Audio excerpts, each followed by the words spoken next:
సియోనులో స్థిరమైన పునాది నీ మీదే నా జీవితము అమర్చుచున్నావు నీ మీదే నా జీవితము అమర్చుచున్నావు సియోనులో స్థిరమైన పునాది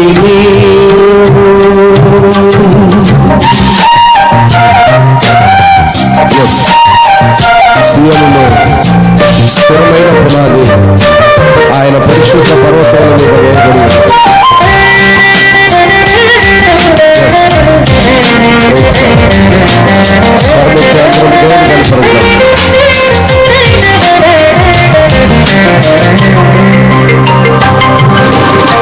సూర్యుడు లేని చంద్రుడు లేని చీకటి రాత్రులు లేని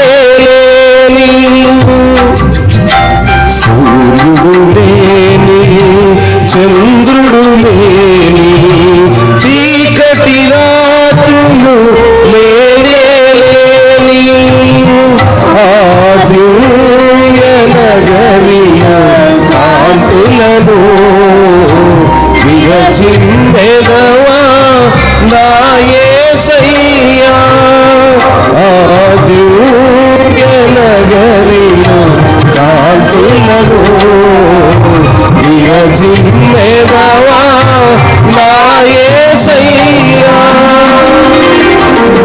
సియోనులో స్థిరమైన పునాది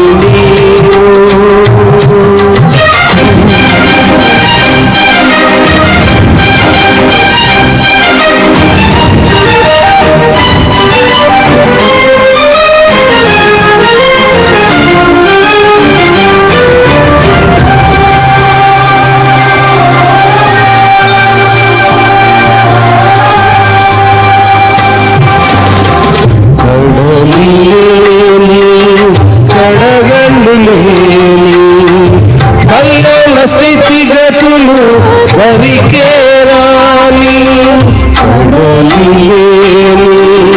కడగండు లేని కల్లోల స్థితిగతులు వరికే రాని వర్ణ వీధులలో నడిపించెదవా నా యేసయ్యా సువర్ణ వీధులలో నడిపించెదవా నా యేసయ్యా సియోనులో స్థిరమైన పునాది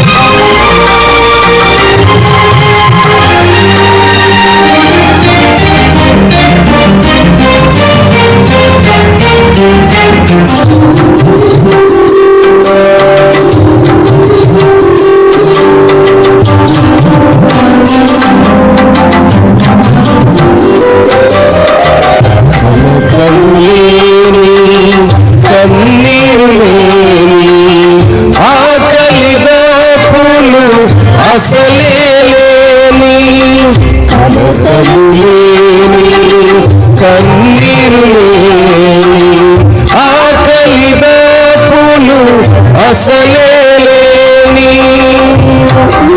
శాశ్వత రాజ్యముకై సమకూర్చుచున్నావా నా యేసయ్యా శాశ్వత రాజ్యముకై సమకూర్చుచున్నావా నా యేసయ్యా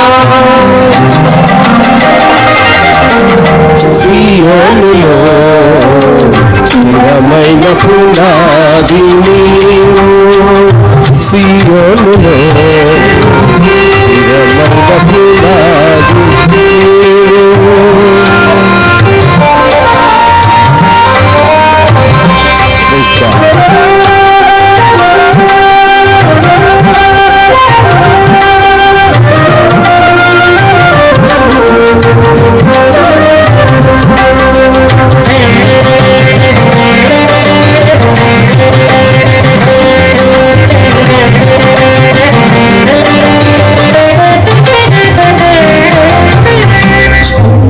ప్రతిరూపము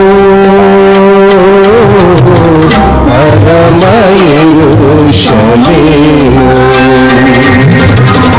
సంఘ ప్రతిరూపము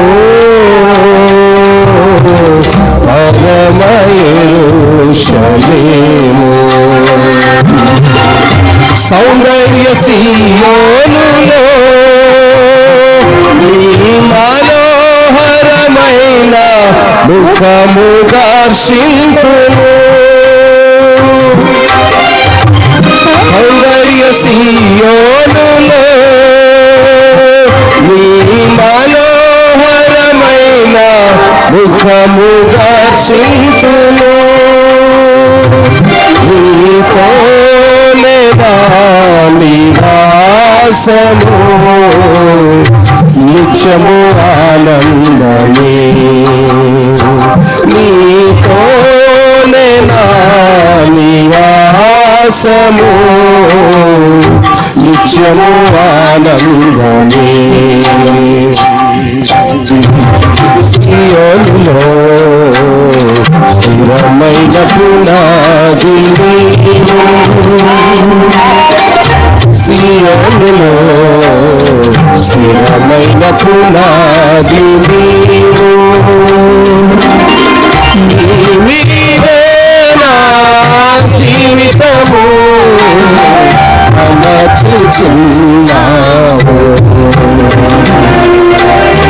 నీవే నా జీవితము అమర్చుచున్నావు సియోనులో స్థిరమైన పునాది నీవు.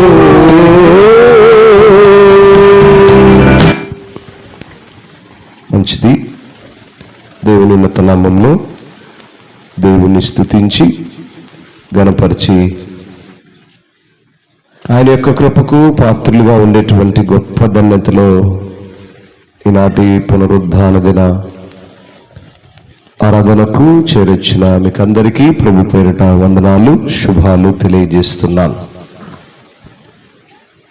ఈనాడు శ్రమల దినాలు కొనసాగుతున్నాయి.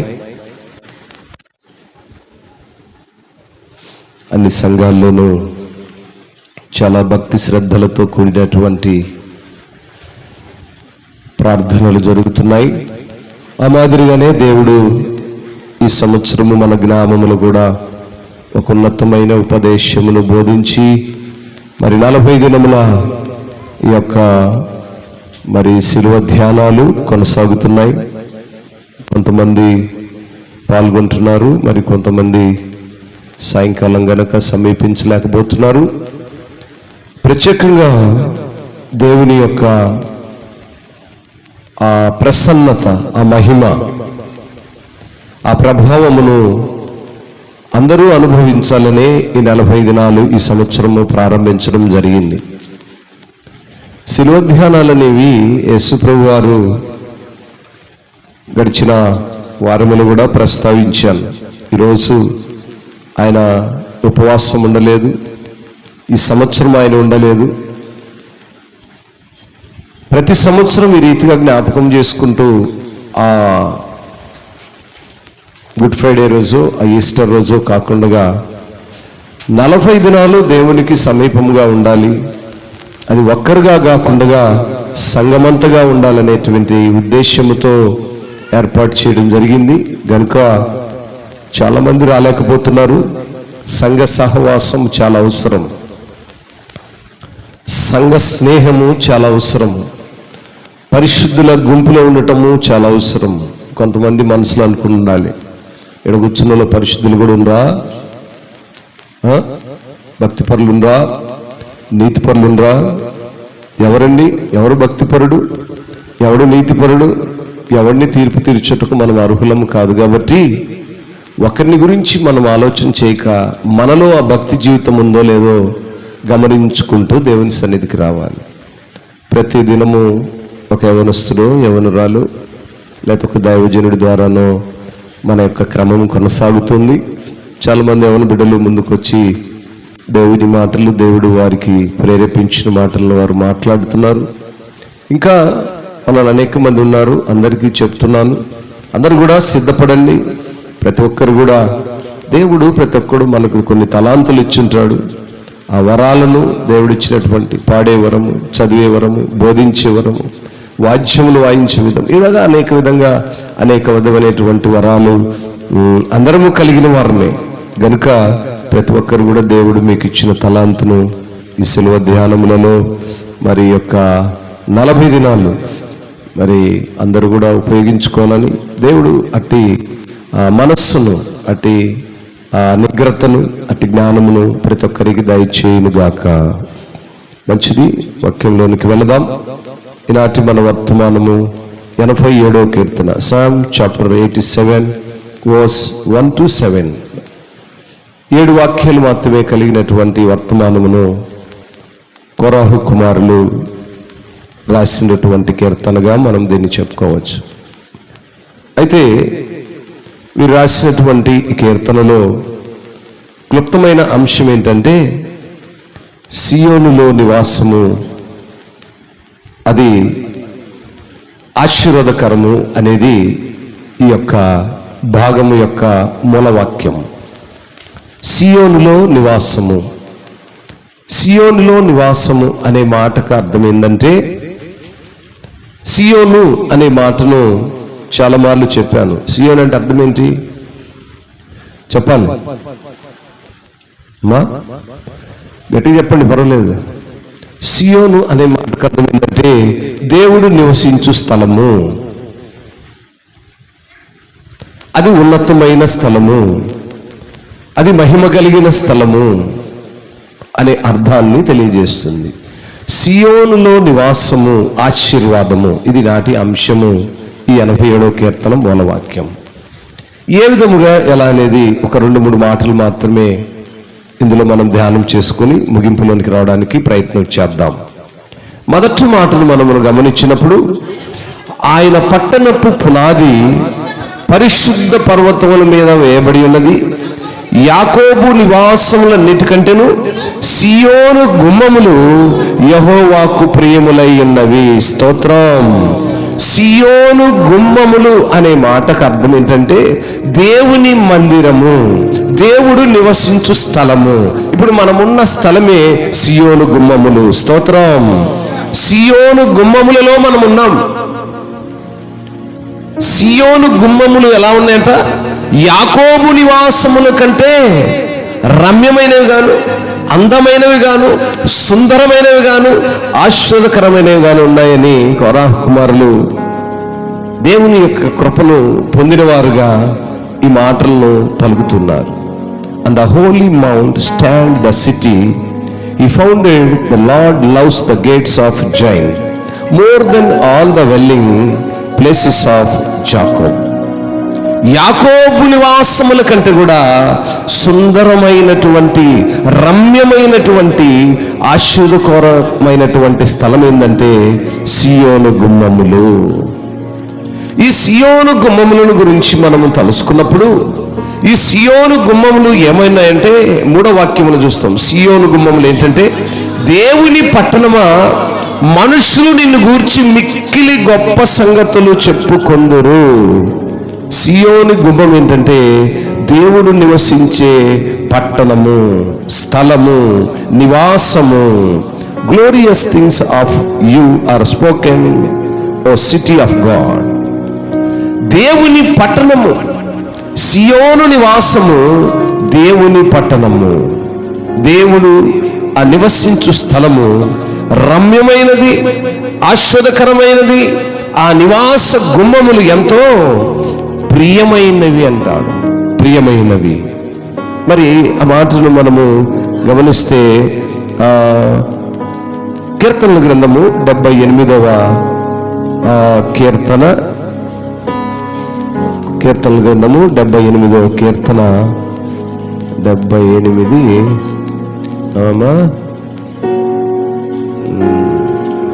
ఒక నిమిషం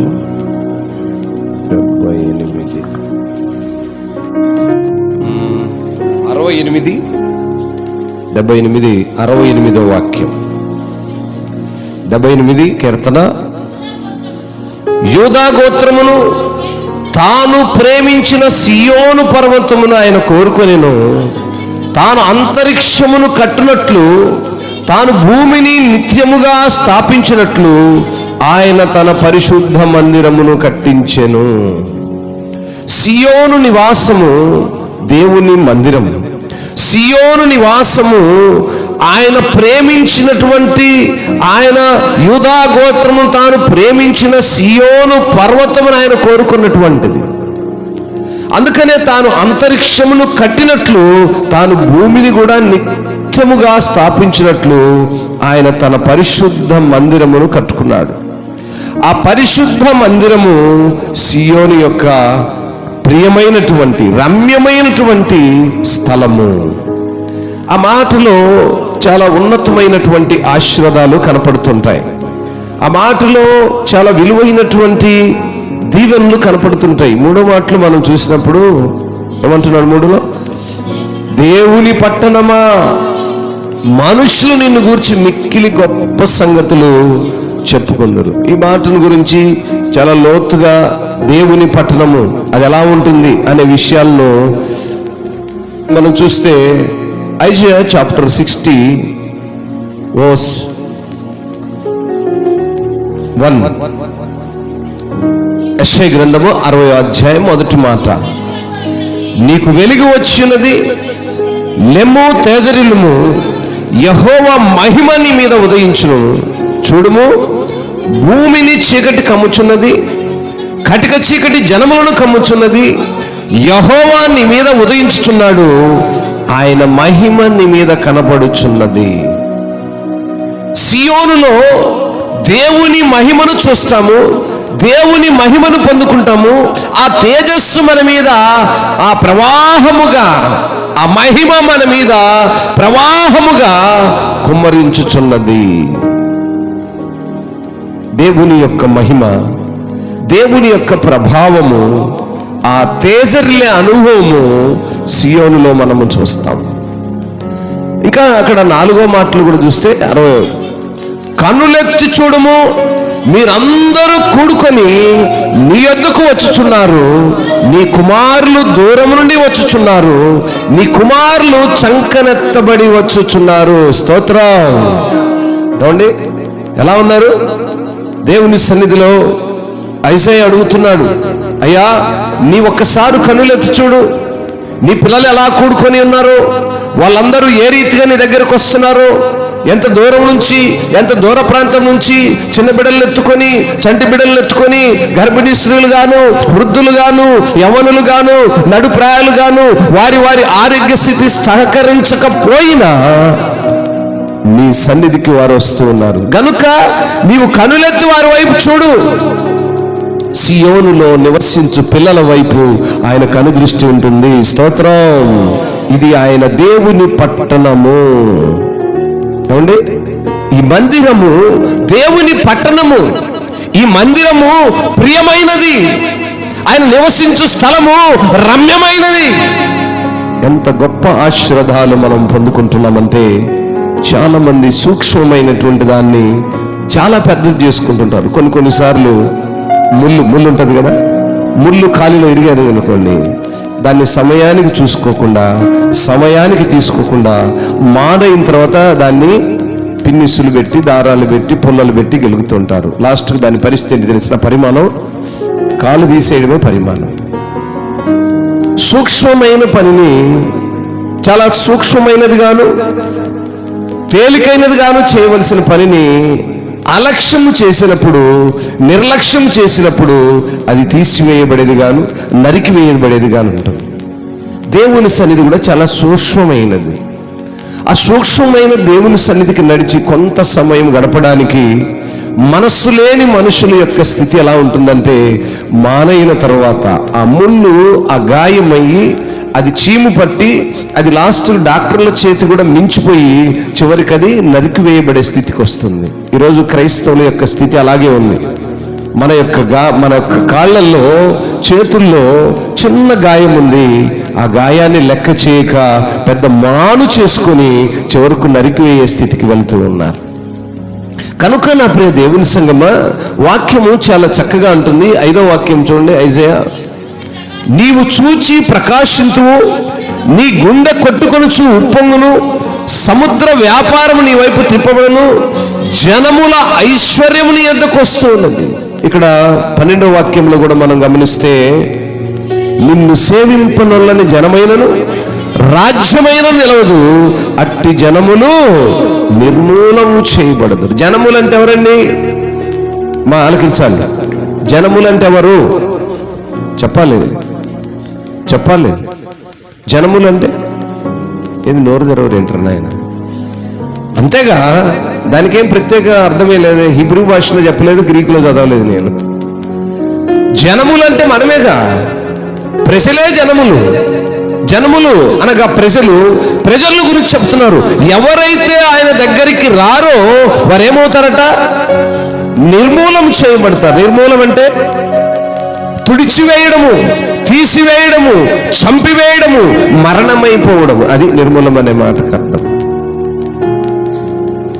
జనములు దేవుని సన్నిధికి రాకపోతే వారిని ఆయన నిర్మూలము చేస్తాను అంటున్నాడు. అక్కడ 2 మాటలు ప్రాముఖ్యమైన చెప్పాడు. నిన్ను సేవింపనొల్లని చెప్పాలి, జనమైనను రాజ్యమైనను నిలువదు. స్తోత్రం. దేవుని సేవింపని ఏ మనుషుడైనను, ఏ పట్టణమైనను, ఏ దేశమైనను లోకం మీద నిలువదు. దేవుని వాక్యం చక్కగా చెప్తోంది. ప్రవక్త అయినటువంటి యెషయా గారు తెలియజేస్తున్నాడు. నా ప్రియ దేవుని సంగమా, దేవుని బిడ్డలారా, ఈ వాక్యమును వింటూ మటుకే కాదు కానీ హృదయంలో రిమైండ్ చేసుకోండి, మెమోరీ చేసుకోండి, అన్వయించుకోండి. మరలా టీవీలో ఉన్న వారందరూ కూడా యూట్యూబ్లో మన ఛానల్ ఓపెన్ చేసి పెట్టుకొని ఒకసారి మరలా చూడండి. దేవుని దాసుడు ఏం చెప్తున్నాడు, వాక్యం ఏం ప్రకటిస్తుంది, మనం ఎలా బ్రతుకుతున్నాం అనేది రిపీట్ చేసుకోవాలి. వాక్యాన్ని అన్వయించుకోవాలంటే మరలా చూడాలి. బైబిల్ ఒకసారి చదివితే అర్థమవుదు, ఒక మాటను ఒకసారి చదివితే అర్థమవుదు, రెండోసారి చదువు అర్థమవుదు, మూడోసారి చదువు అర్థమవుదు, నాలుగోసారి నిదానించి చదువు, అర్థం నీకే తెలుస్తుంది. వాక్యాన్ని నిదానించి చదవాలి. ఆ మాటకున్న ప్రారంభం ఏంటి, ముగింపు ఏంటి, మధ్యలో ఉన్నదేంటి, నిదానించి చదవాలి. వాక్యాన్ని మనం ఇక్కడ చూసినప్పుడు, నిన్ను సేవింపునల్లని జనమైనను రాజ్యమైనను నిలువదు అనే మాటకు అర్థం ఏంటి? దేవుని పిల్లలు లేదా ఆయన కుమారుడిగా, కుమార్తెగా ఆయన స్వీకరించని ఏ ప్రజలైనా, ఏ దేశమైనా, ఏ రాజ్యమైనా, ధనవంతుడైనా, బలవంతుడైనా, అధికారి అయినా, ఆయుష్ కలిగినానని అనుకున్నవాడైనా ఈ లోకంలో ఎవరు నివసింపరు. దేవుని కృప కావాలి. ఈరోజు అనేక మంది చూస్తున్నాం, హాస్పిటల్స్లో అనేక మందిని చూస్తున్నాం, మరణ స్థితిలో అనేక మందిని చూస్తున్నాం, ఊహించని భయంకరమైన పరిస్థితులను ఎదుర్కొంటున్నటువంటి అనేక మంది ప్రజల కంటే కూడా మనమేం గొప్పవాళ్ళమా? ఏ మంచి మనలో లేకపోయినా దేవుడిచ్చిన కృప ద్వారా, ఆ కృప ద్వారా మనం ఆరోగ్యంగా ఉన్నాం, ఆ కృప ద్వారా మనం సజీవులంగా ఉన్నాం, ఆ కృప ద్వారా ఆయన ఆరాధించగలుగుతున్నాం. కొంతమంది శక్తి కలిగిన వారు కూడా శక్తిహీనులుగా దేవుని దూరంగా ఉంటున్నారు. నా ప్రియులారా గమనించండి, దేవుడిచ్చిన శక్తి చేత నీ యొక్క పూర్ణ హృదయంతో, పూర్ణాత్మతో ఆయన ఆరాధించే వారుగా ఉండాలి. కారణం ఏంటంటే దేవుడిచ్చినదే, దేవుడిచ్చిన శక్తే. జీవం ఆయన ఇచ్చాడు, మనకు తెలుసు. ఈ యొక్క జీవము ఆయన ఇచ్చినటువంటి ఊపిరి, ఇది ఒక దీపం వంటిది. ఆ దీపం ఎప్పుడు ఆరిపోతుందో తెలియదు కనుక మనం సిద్ధపాటు కలిగిన వారుగా ఉండాలని లేఖనం సెలవిస్తుంది. సియోనులో ఉండాలి, ఆ పట్టణంలో మనం ఉండాలి. ఆ సహవాసంలో మనం ఉండాలి, ఆ మహిమా ప్రభావమును అనుభవించేటువంటి కృపలో మనం ఉండాలి. ఇది డబ్బు పెడితే వచ్చేటువంటిది కాదు, కృప ద్వారా వచ్చేటువంటిది. కృప అంటే ఉచితముగా దేవుడు నిన్ను నన్ను మనలను ప్రేమించి ఇచ్చేటువంటిది. కృప దేవుడు ప్రేమించాలి, అది ఉచితము, అందరికి ఉండదు. అది దేవుడు ఇస్తే ఉంటుంది, అది ఒక విలువైనటువంటి బహుమానము. స్తోత్రం. కనుక ఆ కృపను పొందుకున్న మనము దేవుని సన్నిధిలో దేవుని సేవించని ప్రజలుగా, ఆయన జనముగా, ఆయన రాజ్యముగా ఈ భూమి మీద మనం నిలవబడలేము. అట్టి జనములు, అట్టి దేశము నిర్మూలము చేయబడుతుంది. కనుక ప్రియులారా, మనం పరిశీలించుకుంటుండాలి, ప్రభువా మేము ఎలా ఉన్నాము? మేము నీ యొక్క జనముగా, నిన్ను సేవించే ప్రజలుగా మేమున్నామా? ప్రేమించే పిల్లలుగా మేమున్నామా? మా కుటుంబం ఆ స్థితిలో ఉందా అని వాక్యాన్ని వింటున్నప్పుడు ఆ వాక్యము మన యొక్క జీవితాలకు అన్వయించుకోవాలి. ప్రతి మాట అన్వయించుకోవాలి. కొంతమంది అంటుంటారు, ఈరోజు పాస్టర్ గారు నా కొరకే మాట్లాడాడు. ఎవరి కొరకు మాట్లాడు? పరిశుద్ధాత్మ దేవుడు మాట్లాడుతున్నాడు. ఇక్కడ పాస్టర్ మాట్లాడితే ఎవరెన్నరో? స్తోత్రం. పాస్టర్ మాట్లాడితే ఎవరున్నాడు? పాస్టర్లో ఉన్నటువంటి దేవాతి దేవుడు నీతో, నాతో, మనతో, అందరితో మాట్లాడుతున్నాడు ఈ దినమున. ఇక్కడ నిలబడి మాట్లాడి ఏ మనిషి కూడా నిన్ను ఉద్దేశించి మాట్లాడాలంటే మాట్లాడలేడు, నన్ను ఉద్దేశించి మాట్లాడాలంటే మాట్లాడలేడు. పరిశుద్ధాత్మ దేవుడు ఏమి మాట్లాడిస్తే అదే మాట్లాడగలుగుతాడు. కనుక పిల్లరా, మనం ఈ యొక్క సమాజంలో దేవుని యొక్క ఉచితమైన కృప ద్వారా ఆ పట్టణంలో మనం నివాసం చేస్తున్నాం. దేవుని పట్టణము, సియోను అనబడే పట్టణం. చూడండి, ఆ మాటను కూడా మనం ఇక్కడ 14వ వాక్యంలో చూస్తాం. నిన్ను బాధించు వారి సంతానపు వారు నీ ఎదుటకొచ్చి సాగిలపడెదరు, నిన్ను తృణీకరించిన వారందరూ వచ్చి నీ పాదముల మీద పడెదరు. యెహోవా పట్టణమనియు ఇశ్రాయేలు పరిశుద్ధ దేవుని సియోననియు నీకు పేరు పెట్టెదరు. పరిశుద్ధ పట్టణం, దేవుడు ఎన్నిక చేసుకున్న పట్టణం, దేవుని యొక్క విలువ ద్వారా కట్టబడిన పట్టణం. ఆయనకు దూరస్తులు ఉన్న వారందరూ, ఆయన తృణీకరించిన వారందరూ ఒక దినమున ఆ పట్టణములో, ఆ సియోనులో సాగిలపడి నమస్కరించెదరు. అట్టి కృప లేని వారికి కృప కావాలని అడిగే కుటుంబాలుగా మనం ఉండాలి. ఆయన ఎదుగో నీ సన్నిధిలో ఉండటానికి, నీ సన్నిధిలో గణపరచడానికి, ఆయన ఆ రీతిగా ఆ సమూహంలో నేను ఉండటానికి నాకు ఆ కృపని, ఆ మహిమని, ప్రభావముని ఏమని అడిగేవారుగా ఉండాలి. 21వ వాక్యం కూడా చదువుదాం. నీ జనులందరూ నీతిమంతులైందరు, నన్ను నేను మహిమపరుచుకున్నట్లు వారు నేను నాటిన కొమ్మగాను నేను చేసిన పనిగాను ఉండి దేశమును శాశ్వతముగా స్వతంత్రించుకొందరు. స్తోత్రం. ఈరోజు మనము దేవుడు నాటిన మొక్కగా ఉన్నాం. దేవుడు నాటిన మొక్కగాను, దేవుడు నాటిన కొమ్మగాను ఆయన మనల్ని చేసిన ఒక పనిముట్టుగా ఉన్నాం. అనకదండి, దేవుడు మనల్ని ఒక పనిముట్టుగా చేశాడు. జీవము లేని మనల్ని ఒక మట్టిని తీసుకొని ఆ మట్టికి జీవమునిచ్చాడు. ఆ జీవమే ఈరోజు మనమందరం. స్తోత్రం. దేవుడు ఒక పనిముట్టుగా మనల్ని చేసుకున్నాడు. ఆయన పనిముట్టుగా మనల్ని చేసుకున్నాడు. మనం ఎలా ఉన్నా అంటే మన పనిముట్టుగా ఆయన వాడుకుంటున్నాం. మనకాయన పనిముట్టుగాను, మనకాయన పనివాడుగాను, మనకాయన పాలేరుగా మనం వాడుకుంటున్నాం ఆయన్ను. అవసరం వచ్చినప్పుడు మాకు సహాయం చేయి, అవసరం వచ్చినప్పుడు మా ఆపదలు తీర్చు, ఆరోగ్యం బలహీన స్థితిలో ఉన్నప్పుడు ఆరోగ్యాన్ని, ఆర్థిక పరిస్థితులు సరిగా లేనప్పుడు ఆర్థిక పరిస్థితులు దయచేయి. ఇలా దేవుణ్ణి పనిముట్టుగా మనం వాడుకుంటున్నాం. దేవుడు మనకు ఒక పనిముట్టుగా, ఎలాంటి పనిముట్టు? మన యొక్క అక్కర్లు తీర్చే పనిముట్టుగా, మన ఆపదలకు సహాయకుడుగా ఒక పనిముట్టుగా వాడుకుంటున్నాం. కానీ దేవుడు మనల్ని ఎలా తయారు చేశాడు? ఆయన పనిముట్టుగా మనల్ని వాడుకున్నాడు. ఎలా? నేను మీకు జీవమునిచ్చాను, మట్టిగా ఉన్న మిమ్మల్ని జీవాత్మ ద్వారా లోకములు నివాసం చేయడానికి ఇచ్చాను, ఆరోగ్యాన్ని ఇచ్చాను, ఆయుష్ని ఇచ్చాను, తినటానికి ఇచ్చాను, ఉండటానికి ఇచ్చాను, ఆరోగ్యాన్ని ఇచ్చాను, కష్టపడడానికి ఇచ్చాను. ఇలా సమస్తానికి ఇచ్చి నా పనిముట్టుగా మీరుంటారు, నాకు సాక్షులుగా మీరుంటారు. అని దేవుడు మనల్ని నిర్మించుకుంటే మనమేం చేస్తున్నామంటే ఆయనను పనిముట్టుగా వాడుకుంటూ ఉన్నాం. ఆ వ్యత్యాసాన్ని మనము అప్పుడప్పుడు గమనించుకుంటుండాలి. నిజంగా దేవుని పనిముట్టుగా మనం ఉండాలన్నా, మనకు పనిముట్టుగా దేవుడు ఉండాలన్నా ఆలోచించుకోవాలి. బిడ్డలకు అంటుంటారు తల్లిదండ్రులు, కొంత వయసు తర్వాత పిల్లలు పెద్దవాళ్ళు అయిన తర్వాత ఆ తల్లిదండ్రులు ఆశపడుతుంటారు, అరే నేను నిన్ను కన్నాను ఎందుకురా, ఈ వృద్ధాప్యంలో ఈ ఆరోగ్యం సహకరించని స్థితిలో నువ్వు నాకు సహాయకుడిగా ఉంటావని. అవునా కదండి? తల్లిదండ్రులు అదే ఆశపడుతుంటారు ప్రతి బిడ్డల వైపు చూసి, నువ్వు నాకు సహాయకుడిగా ఉంటావు. ఆడు సహాయకుడిగా ఉండేది పోగొట్టి వారి సహాయాన్నే కోరుకుంటున్నారు అనుకోండి, ఆ తల్లిదండ్రుల యొక్క రోదన, కన్నీటి వ్యాధిని ఎలా ఉంటుంది? ప్రాక్టికల్గా మనం అనుభవిస్తుంటాం ఈ సందర్భాలన్నీ కదా. అలాగే దేవుడు కూడా ఆయన పనిముట్టుగా మనల్ని చేసుకున్నాడు, మన పనిముట్టుగా ఆయన వాడుకుంటున్నాం మనం.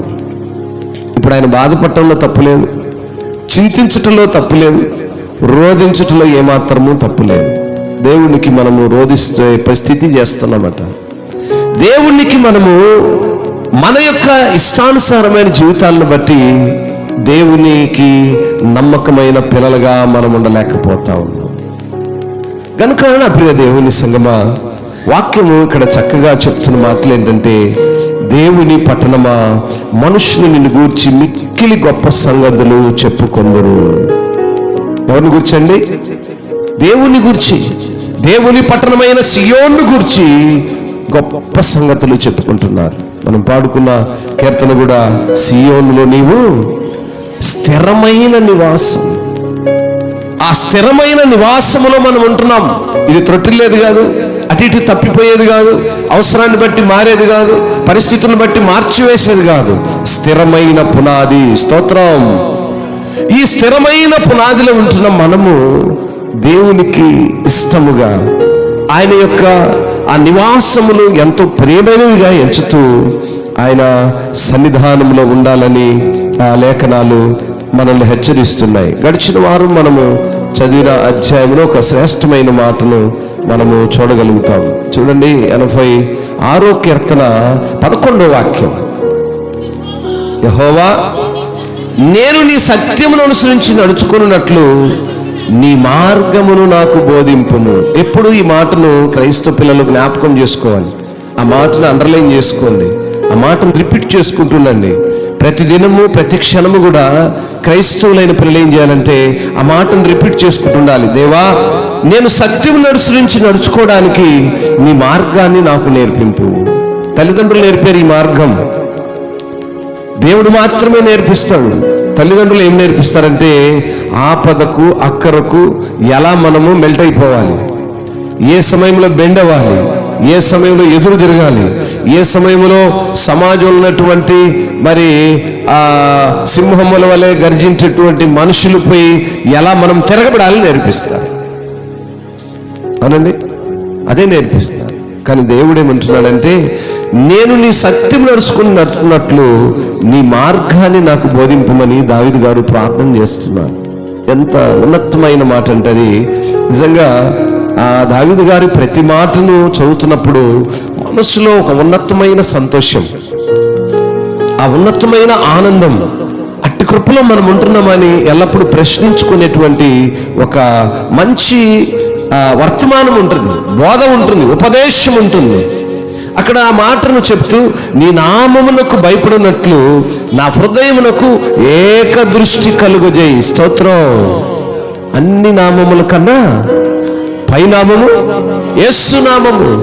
ఆయన నామమునకు భయపడాలి, ఆయన నామమునకు భయపడే ఏకదృష్టి కావాలి. మనసు, ఈ కళ్ళు, ఈ హృదయము చంచలమైనది గనక అనేక విషయాలపై పరికిస్తూ ఉంటుంది. కానీ ప్రాముఖ్యంగా దేనిపై ఉండాలట?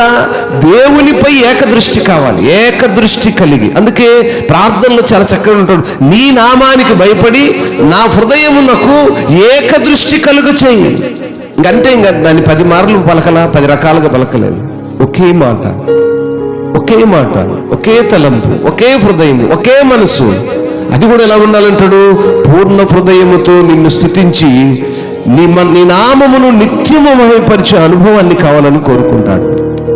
ఎంత ఎంత గొప్ప మాటలు అంటే, మన ప్రార్థనలో సహజంగా మనం ఏం కోరుకుంటుంటామండి? నా బిడ్డను కాపాడు, నా కుటుంబాన్ని కాపాడు, భర్తను కాపాడు, ఈరోజు కావాల్సిన ధనమి, రేపు ఏదైనా అవసరం ఏందో దాన్ని సహాయం చేయి. దాదాపు మనం ఈ మాటలనే సంబోధిస్తుంటాం. ఎప్పుడు కూడా దేవుని సన్నిధిలో మనం ఉంటున్నప్పుడు దేవుని దగ్గర సహజంగా మన అక్కర్లు అవసరాలు అడుగుతాం, తప్పేం కాదు అడగటంలో. అంతకంటే ప్రాముఖ్యమైన సంగతులు నేర్చుకోవాలి. ప్రార్థనలు ఎప్పుడు కూడా దేవా నాకు అది కావాలి, ఇది కావాలి, ఇది కావాలని శోధించటం కాదు, కానీ అది తప్పు కాదు. అవసరంలో అడగటంలో తప్పు కాదు, కానీ అన్నీ కలిగి ఉన్నప్పుడు కూడా దేవుణ్ణి అడగాలి. అయ్యా నీ నామములో ఏకదృష్టితో, ఆ ఏక మనస్సుతో ఉండే ఆ హృదయాన్ని నాకు. ఇది ప్రార్థన. మన ప్రార్థనలో అక్కర్లు ఆయనకు తెలుసు. కుమారుడికి అవసరం ఉందో తండ్రికి తెలుసు, బిడ్డలకి అవసరం ఉందో ఆ తల్లికి తండ్రికి తెలుసు.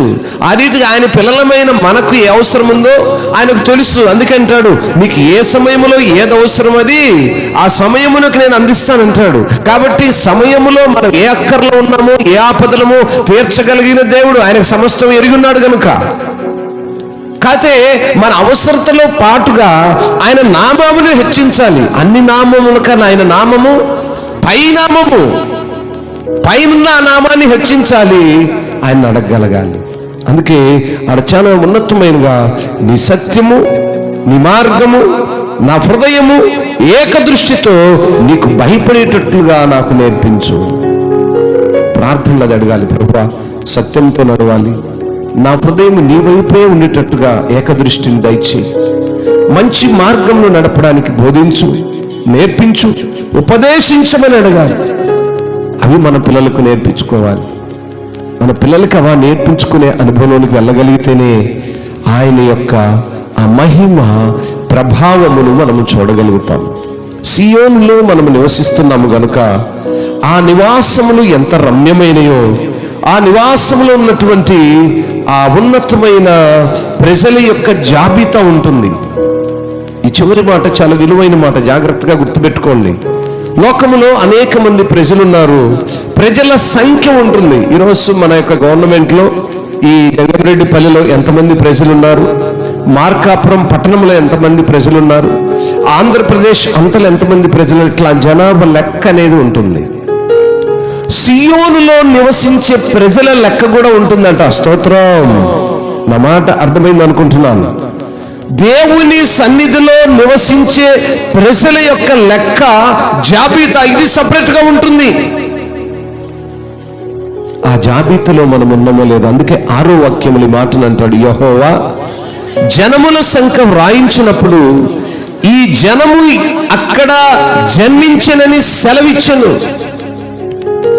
జనముల సంఖ్య వ్రాయించినప్పుడు, సియోనులో నివసించే జనముల సంఖ్య రాసేటప్పుడు ఆ జనముల సంఖ్యలో మనం ఉన్నామో లేదో ఒకసారి ఆలోచన చేసుకోవాలి. చూస్తే ఈ మాటను మనము యెహెజ్కేలు గ్రంథము 13వ అధ్యాయము 9వ వాక్యము.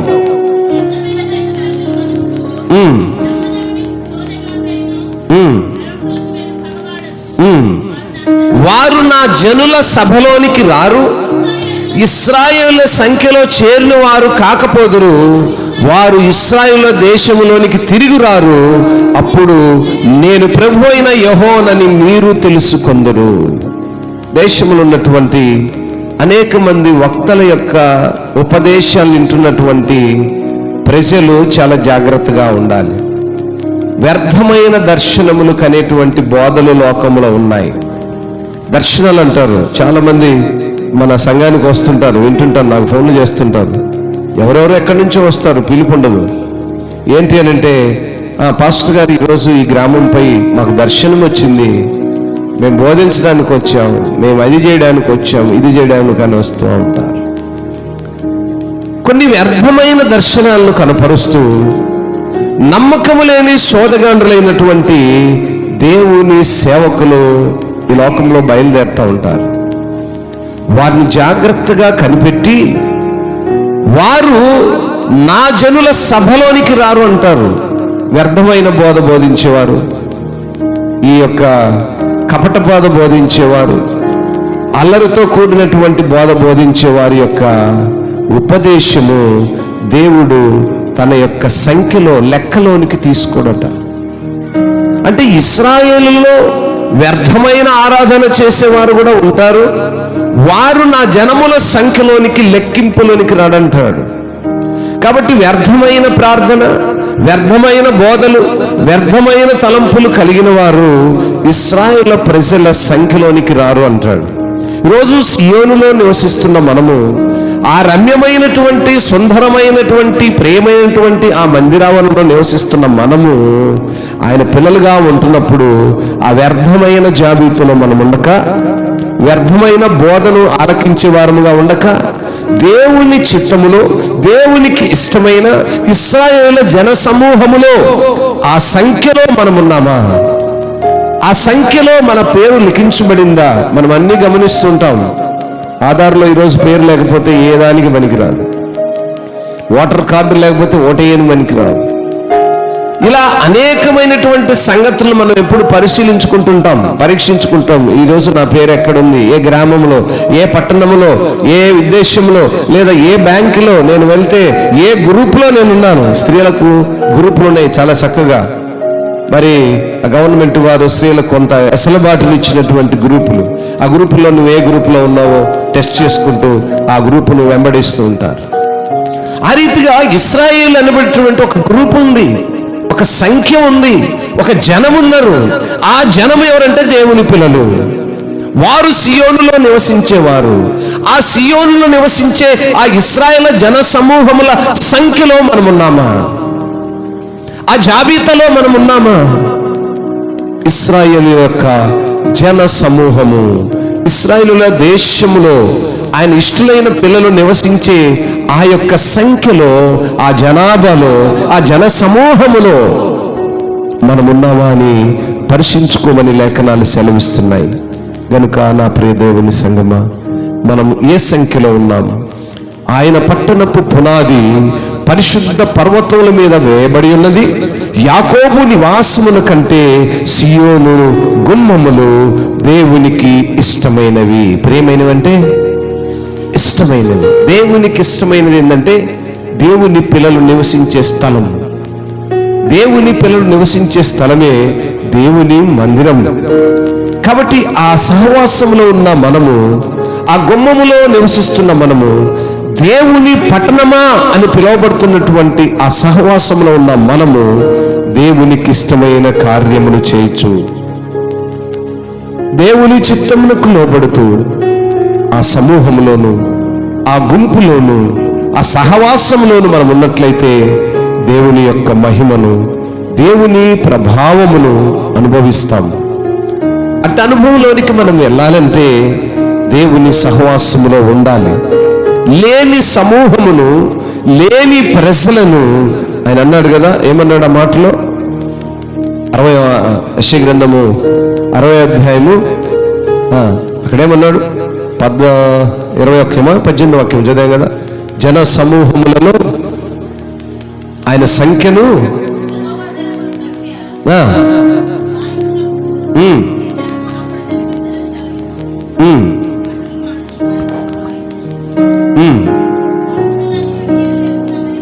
కాదమ్మా, యెషయా గ్రంథము 60వ అధ్యాయం 12వ వాక్యం. నిన్ను సేవింపనొల్లని జనమైనను రాజ్యమైనను నిలువదు, అట్టి జనములు నిర్మూలము చేయబడుదురు.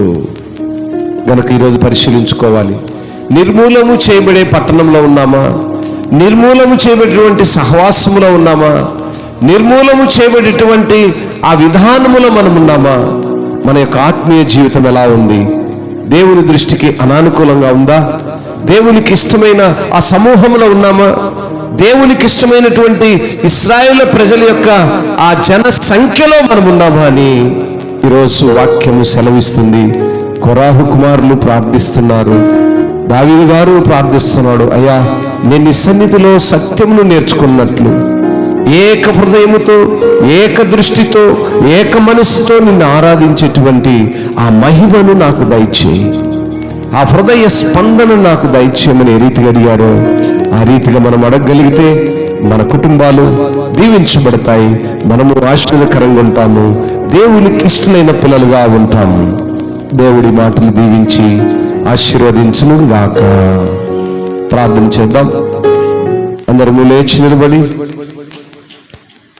దేవుణ్ణి ఘనపరుస్తూ, అయా నీ సన్నిధిలో నన్ను ఉంచినందుకై మీకు స్తుతులని కొద్ది నిమిషాలు దేవుణ్ణి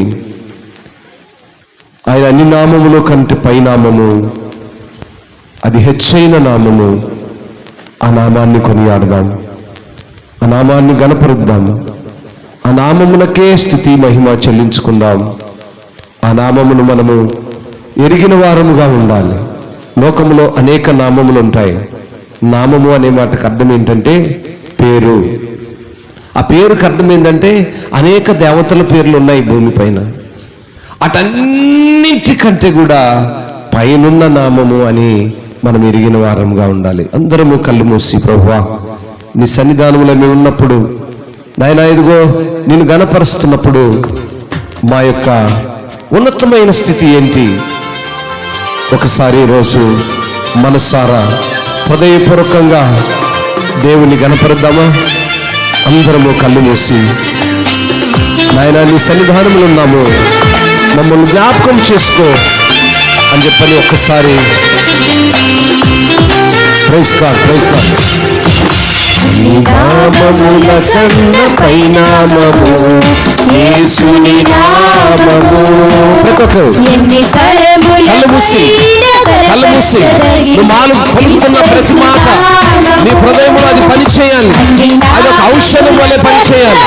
నోరు తెరిచి మనసారా, అవును నాయన, దేశంలో అన్ని నామముల కంటే ఘనమైన నామము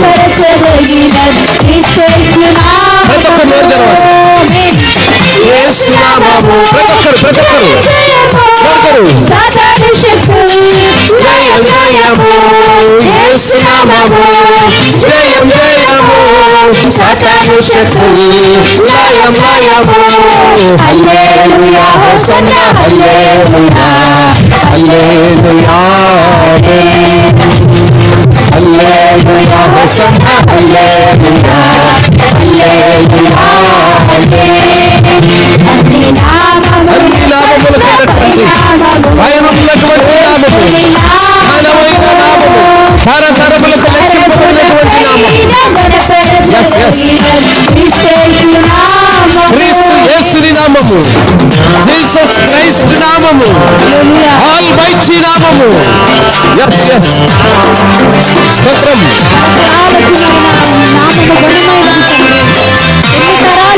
ప్రైజ్ గాడ్, ప్రైజ్ గాడ్. అందరూ సంతోషంగా పట్టుకుంటారు. స్వరమెత్తి దేవుని కనపడతారు.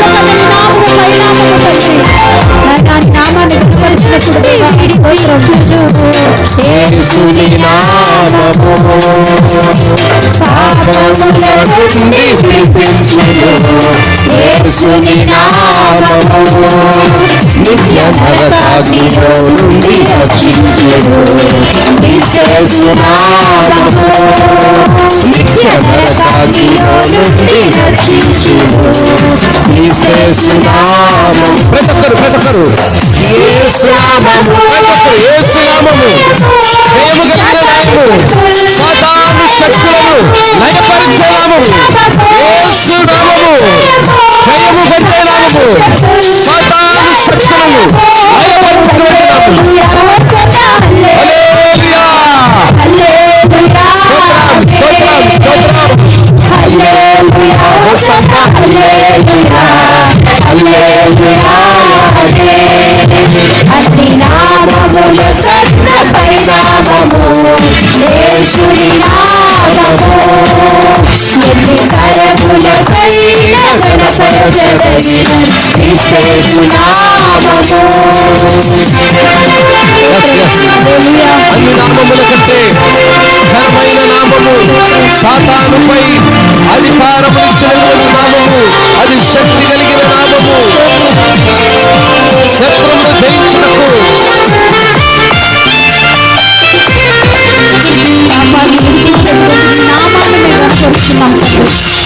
సాతాను సాతానుపై అధికారమిచ్చును.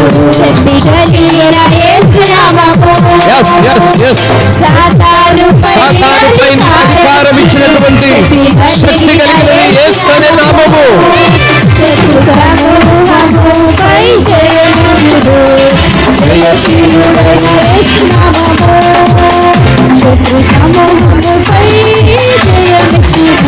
జయశీలుడైన యేసు నామము, యేసు నామము జయ జయము. సాతాను శక్తి లయం లయము, యేసు నామము జయం జయము. సాతాను శక్తి లయం లయము. హల్లెలూయా హోసన్నా హల్లెలూయా హల్లెలూయా.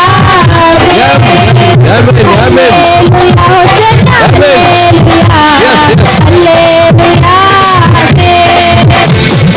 నామముల కన్నపై నామము, యేసుని నామము ఎన్ని తరములకైన ఘనపరచదగిన యేసు నామము. అన్ని నామముల కంటే ఘనమైన నామము, అది మహిమ కలిగిన నామము, అది నమ్మదగిన నామము, అది కీర్తించగలిగిన నామము. ఆ నామముపై అధికారమును, సాతానుపై అధికారమును, సాతాను కలిగినటువంటి ప్రతి విధమైనటువంటి పరిస్థితులని లయపరచేటువంటి నామము. ఆ నామమును నువ్వు ఆరాధిస్తున్నావు, ఆ నామమును కీర్తిస్తున్నావు, ఆ నామములో గణపరుస్తున్నావు. అయినా నేను నీ యొక్క సన్నిధానములో ఉన్నాను, సియోను అనబడేటువంటి ఆ దేశపు పట్టణపు సరిహద్దులో నేనున్నానని నువ్వు ఎరుగున్నవాడుగా ఉన్నావు.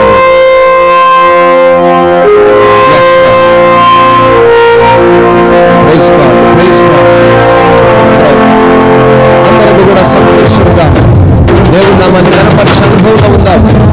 ఏ ఒక్కరు ఊరికే ఉండకుండా నోరు తెచ్చే యాది సన్నిధానంలో ఉన్నాను. నేను నోరు తెచ్చి నిన్ను గణపరిచే కృపలేవు, సంతోషంగా నిన్ను మహిమపరిచే కృపలేవు అని చెప్పని దేవుని అడుగుదాం. అందరం చప్పట్లు కొడుతూ దేవుని నామానికి జీవంగా అందరూ సంతోషంగా ప్రతి ఒక్కరు సంతోషంగా ఎవరు నిలిచాడలేదు. దేవుడు నీకు కావాల్సిన శక్తిని ఇస్తాడు, ఆరోగ్యం ఇస్తాడు, ప్రతి బలహీనతను తీరుస్తాడు. సంతోషంగా గణపరచు.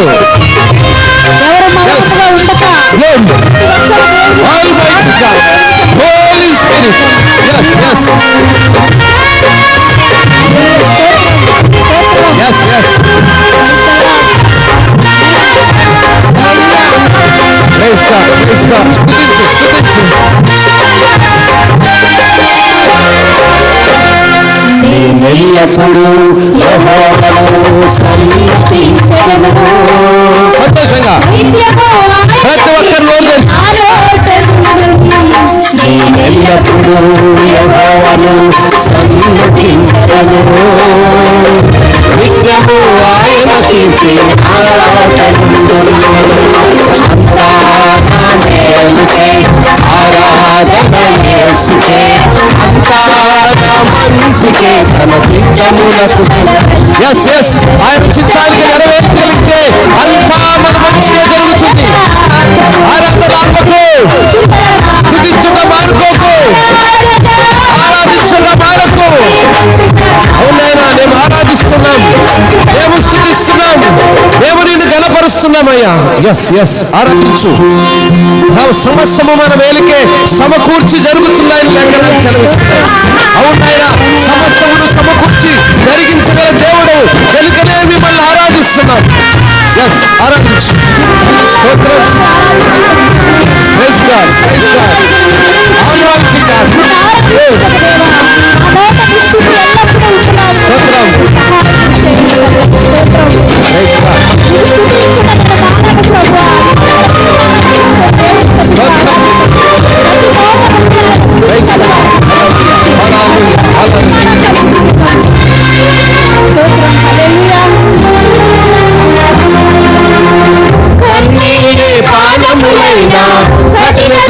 బాధలైనా స్థితిగతులే మారినా చేజారిన అవకాశం చేజారిన.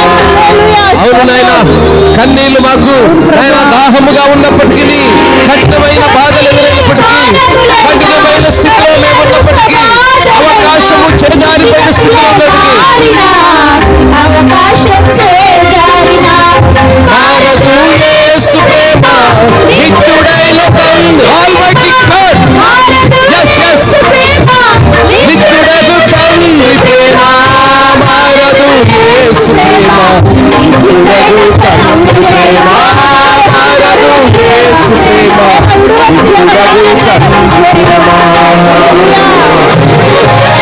అంతా నా మేలు, బ్రతకరు నాయన, జరిగే సమస్యము నా మేలుకే, జరిగే ప్రతి కీడు నా మేలుకే, జరిగే ప్రతి ఆపద నా మేలుకే, జరిగే ప్రతి నింద నా మేలుకే. yes yes yes, ఆరాధన ఆపకు, స్తుతించుట మానకు.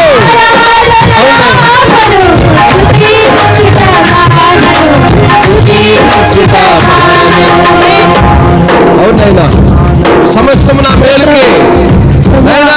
నీ చిత్తంలోనే ఉంచినప్పుడు, నీ చిత్తంలోనే తల ఉంచినప్పుడు, ఈ లోకంలో నిందల అవమానాలు ఎన్ని వచ్చినప్పుడు దేవా నీకు స్తుతించ మానవు ప్రభువా, నీ వైపు నోరు తెచ్చాడు, నోరు తెచ్చాడు. అవునైనా మన జీవితంలో గొప్పది ఏంటో తెలుసుకోవాలి దేవా. ఈ లోకంలో శ్రమలైన ఎన్ని వచ్చినప్పటికీ ఆయన స్తుతి ఆరాధన మానవు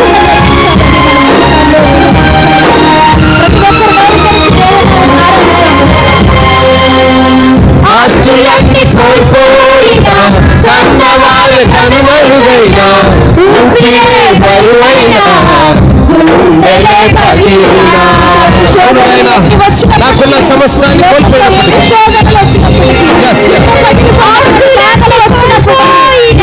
కన్నవారి మరుగైనా, ఊపిరే బరువైనా, గుండెలే పగిలినా. యెహోవా ఇచ్చెను, యెహోవా తీసుకొనెను, యెహోవా ఇచ్చెను, యెహోవా తీసుకొనెను. ఆయన నామమునకు స్తుతి కలుగుగాక, ఆయన నామమునకు స్తుతి కలుగుగాక. yes yes yes yes, యేసయ్యా, అంతా నా మేలుకే యేసు. ఆయన ఆరాధన నీకేనయ్యా. yes yes, నీ చిత్తానికి నెలవించినప్పుడు నాయన, నీ చిత్తానికి తలవంచుకొని నేర్పించి యేసయ్యా. అవునైనా స్తుతించుట మానకు, ఆరాధన ఆపనయ్యా. నోరు తెచ్చయ్యా, నిన్ను ఆరాధించుట ఆపను, స్తుతించుట మానను. నేను ఏ స్థితిలో ఉన్నా, అది ఏ పరిస్థితి అయినా నిన్ను విడువను యేసయ్యా. అడుగు, అమ్మా నోరు తెచ్చడుగు, అయ్యా నోరు తెచ్చడుగు, అక్క నోరు తెచ్చడుగు. అవునైనా ఆరాధించక మానుకోనయ్యా, ఏ పరిస్థితుల్లో మానుకోనయ్యా, ఏ స్థితిలో నీ సన్నిధికి దూరంగా ఉన్నది యేసయ్యా. Almighty God. Yes, yes. Praise God, praise God. స్తుతించు, స్తుతించు, స్తుతించు, స్తుతించు. Open your heart, open your heart. హృదయాన్ని తెరువు, హృదయాన్ని తెరిచి అడుగు. Open your heart.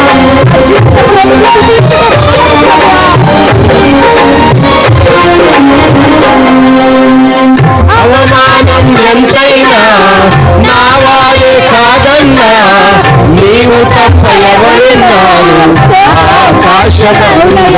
ఆయన ఎన్ని అవమానములు వచ్చినా, ఎన్ని నిందలు నాకు ఎదురొచ్చినా, నీవు తప్ప నాకు ఎవరున్నారు యేసు.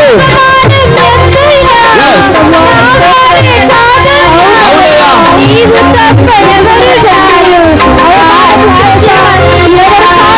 నీవు నాకుండగా ఏది నాకెక్కరలేదు, నీవు నాకుండగా ఏది నాకెక్కరలేదు, నీవు నాకుండగా ఏది నాకెక్కరలేదు, నీవు నాకుండగా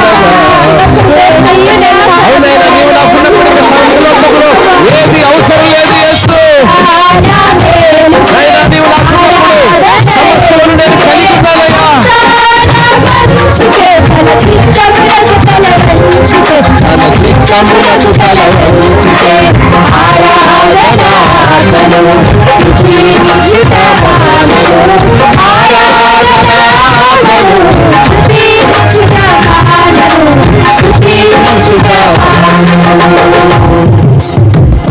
స్తోత్రం నాయనా. ఈ లోకంలో తండ్రి ఎంతలో కాదన్నప్పటికీ ప్రభా నేను ఆరాధిస్తున్నా సిగ్గుపడతా భయపడతా ఆరాధించండి మా జీవితాల్లో కార్యాలు జరిగించాలా మనపూర్వకమైనటువంటి ఆరాధన జరిగించాలి తండ్రి. మా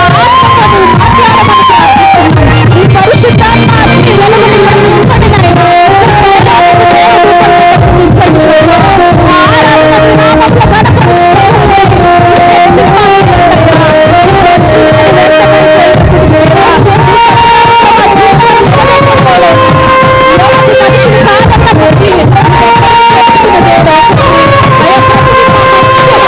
ఈ పరిశుద్ధాత్మని సహాయం చేయండి.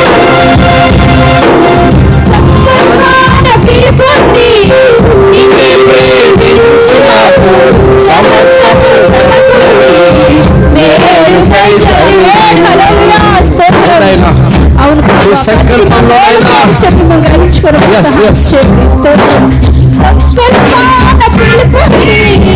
నిన్నే ప్రేమించు నాకు సమస్తము సమకూడి మేలుకై జరుగును. సంకల్పం పొందినప్పుడు ఆయన ప్రేమించిన బిడ్డలకు సమస్తము సమకూర్చబడి జరుగునని పేరు. యేసు నీ స్వరూపమును నేను పొందాలని ఆశపడుతున్నాను. ఆయన ఎంతమంది నీ స్వరూపమును చూడవాలని ఆశపడుతున్నారు. అనుభవించిన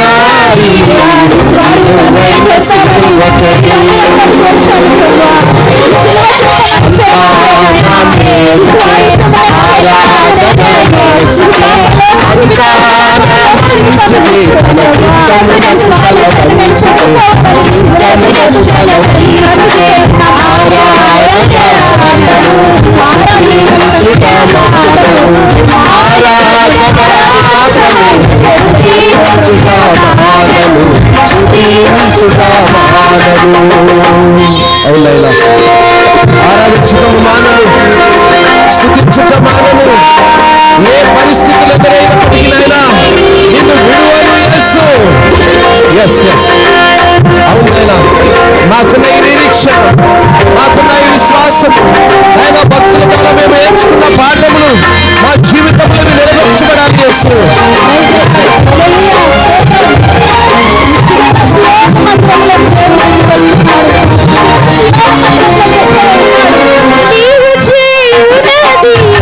నాకెప్పుడు తెలియదు ఇక మీదట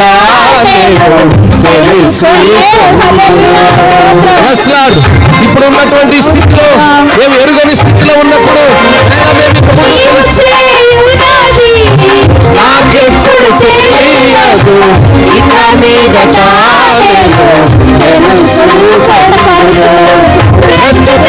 సమస్తము సమస్తము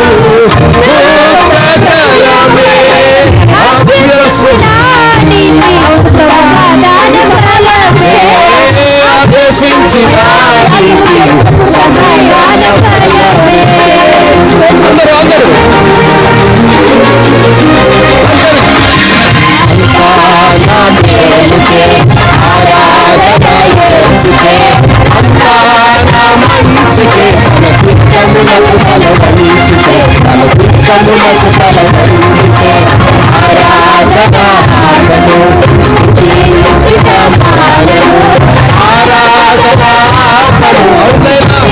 నిన్ను ఆరాధించటము మానని యేసయ్య.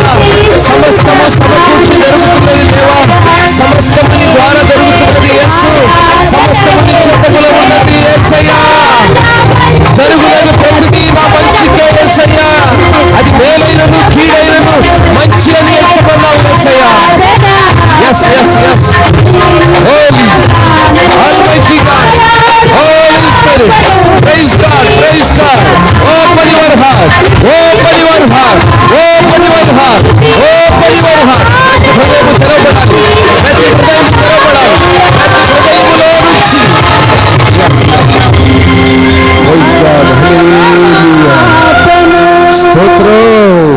స్తుతించుటమా అవును నాయన, ఆరాధించుటలోను స్తుతించుటలోను ఏ దినము ప్రభువా నిన్ను విడవక నిన్ను ఆరాధించాను మనసుగా.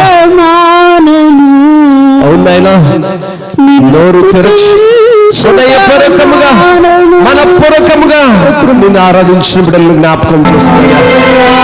నిన్ను ఆరాధించిన బిడ్డల యొక్క హృదయములోని వాంఛలను ఎరిగిన దేవా, ప్రతి బిడ్డల వైపు మీ కనుదృష్టి ఉంచండి నాయనా.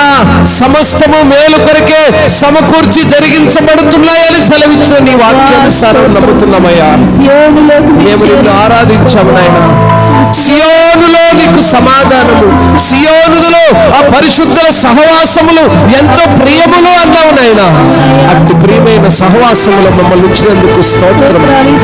సియోనులోనటువంటి గుమ్మములు రమ్యములు అన్నావయ్యా. రమ్యమైనటువంటి నీ మందిర ఆవరణలో నివసించి పరిశుద్ధుల సహవాసముగా, పరిశుద్ధుల గుంపుగా, ఇశ్రాయేలు జన సమూహముగా, నీకు ఇష్టమైన బిడలుగా నాయన ఆ జన సమూహములో మా పేర్లు కూడా లిఖించబడుటకై సిద్ధపడి ఆరాధించి నీ పిల్లలుగా ఎన్నిక చేయబడి నీకు ఇష్టలుగా ఈ లోకములో నివాసము చేస్తూ నాయన నీకు వేరుగున్న ఏ జలము ఈ లోకములో నివసించదని మీరు సెలవిచ్చారు. నీకు వేరుగున్న ఏ దేశము నివసించదని మీరు సెలవిచ్చారు నాయన. అట్టి నిర్మూలమైన స్థితిలో మేము నీకు ఇష్టమైన బిడలుగా మేము నివాసము చేస్తూ నిన్ను రీతిగా ఆరాధించి గణపంచి స్తుతించి మహిమపరిచిన బిడలను నీ కృపలు ఎత్తిపట్టమని, ఇట్టి కృప లేని వారికి కృపనిమ్మని, నా ఇట్టి ఆనందమును సంతోషం లేని వారు అనుభవించేటువంటి కృపలోనికి నడిపించమని, ఆరాధించిన బిడ్డలందరినీ నీ కృపలు ఎత్తిపట్టమని యేసయ్య ఘనమైన నామములో అడుగుతున్నాము తండ్రి. ఆమేన్.